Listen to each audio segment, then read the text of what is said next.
Can they exceed expectations? Robert Kraft thinks they're onto something. Can they exceed expectations, and how do they do it, Mego? If they're going to exceed expectations, how do they do it?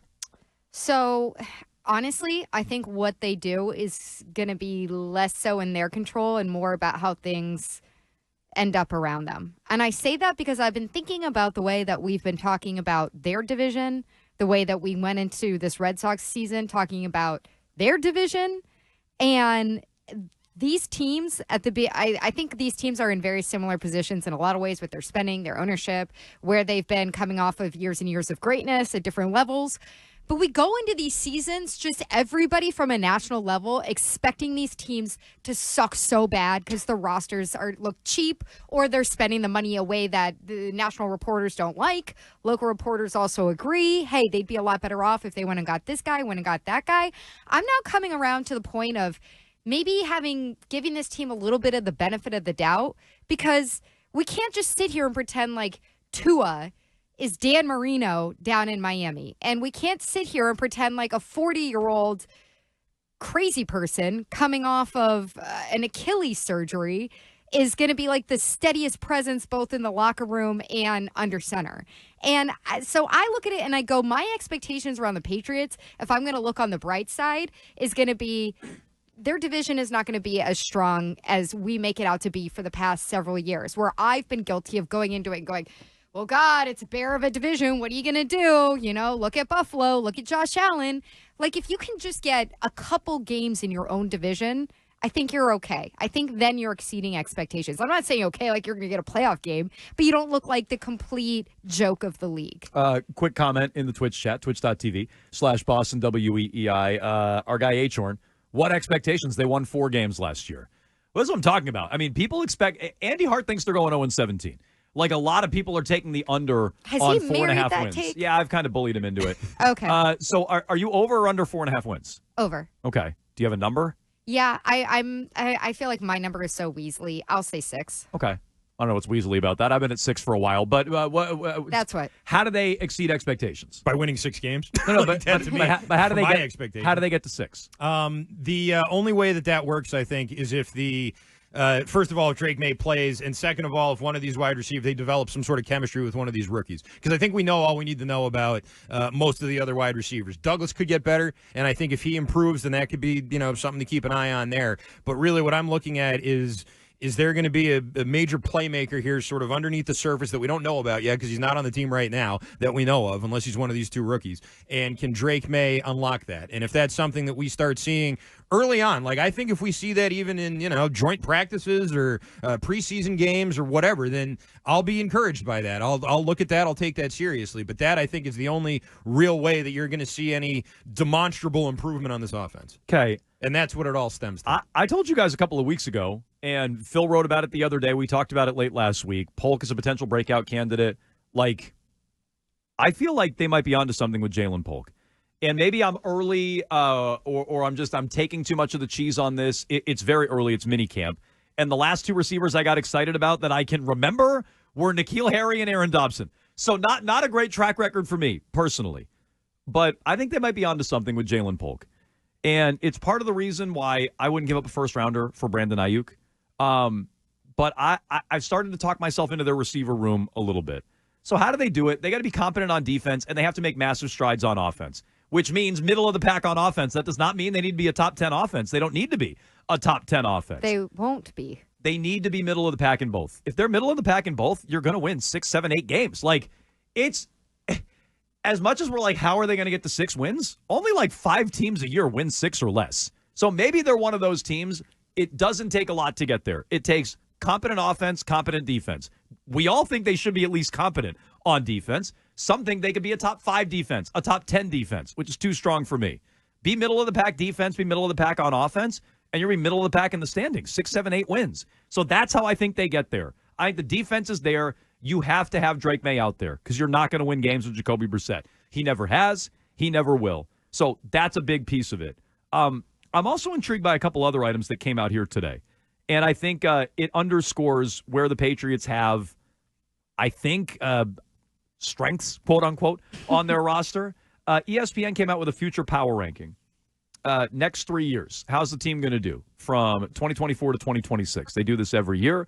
They pull Dan Graziano, Lou Riddick, Aaron Schatz. We've been playing some cuts from Aaron Schatz over the last week or so. He's pretty bullish on the Patriots, and they're over. Not that they're going to be great, but on over 4.5 wins. He has them for like 7 wins this year, largely on the back of their defense, which would be a way to win games, in theory, though the quarterbacks on the schedule this year are much more difficult.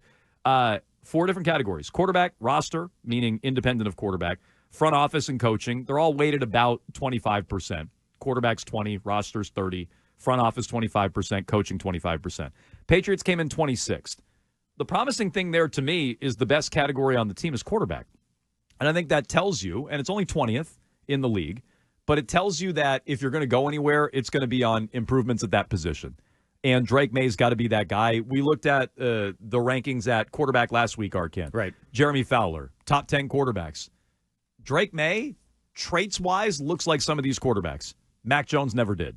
And so I think all of that is part of how you can get there in year one, not 2 or 3 years down the line, Robert, but in year one.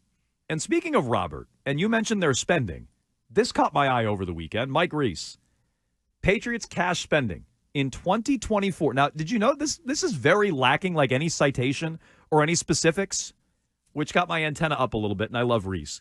But the Patriots cash spending in 2024 has totaled $259 million.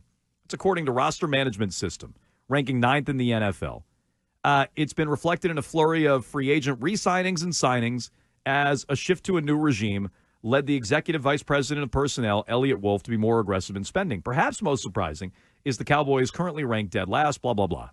So all the new contracts they've handed out this offseason, new money in 2024, they're top 10 in the NFL. Now, I wonder what that means. Is that guaranteed money? How much of that is incentivized? How much of that is per-game roster bonuses? And you haven't gotten any better. It's all guys who are already on your team. But I found that to be noteworthy, and it feels like a little bit of Kraft pushing back on the lack of spending. And proof you think that was a little, hey, nudge, nudge, check out this Yeah, number? oh, hey, by the way, you see how we're in the top 10? I know we have all this cap space. I know everybody doesn't think we spend on our team and that it's not about finance. But look, this is what we've done. This is how we've invested. And so I just find that to be interesting. I think there's a sensitivity there, and it all goes back to me for Drake May. When Robert Kraft says we have a plan, we got to stick to it, but I hope we see the results early. And, oh, by the way, we're spending money. I think ownership is feeling the pressure a little bit. I know fans and media, largely, are chomping at the bit to see a quarterback early. I think he is, too. And that's going to be a big factor in getting him out on the field. Robert, it was not because of finance. Thank you, Robert. Robert, Jonathan, if they want the quarterback out there, he's going to be out there. That's who they wanted to draft, and that's who they drafted. I'm not sure that's who Elliott Wolf wanted to draft. That's who ownership wanted. And if ownership wants him out there early, he'll be out there early.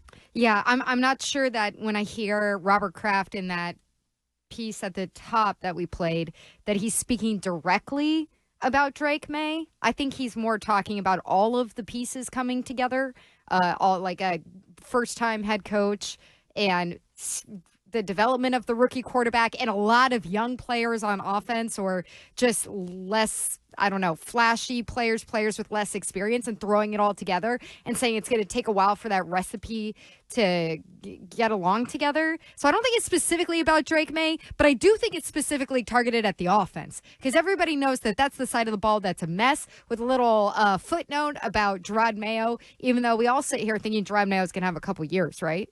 No.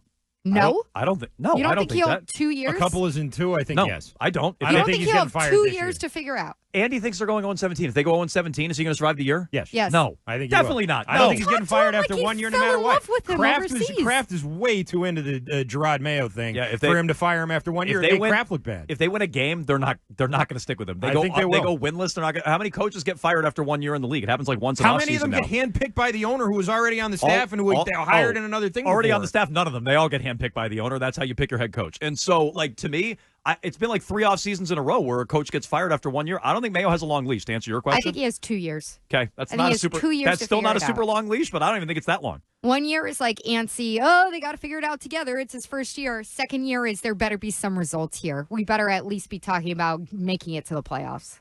because they're not making it to the playoffs this year. No, definitely not. And I think that with Mayo in particular, Robert Kraft made such a big show about hiring him and about all that stuff that I think if they bail on that after 1 year, that would they make have him him on the front of the media today. Yeah, that would make them look. They wouldn't do that They just put out because their it would have made them Patriots look yearbook like. Yeah. today. He's the cover of it.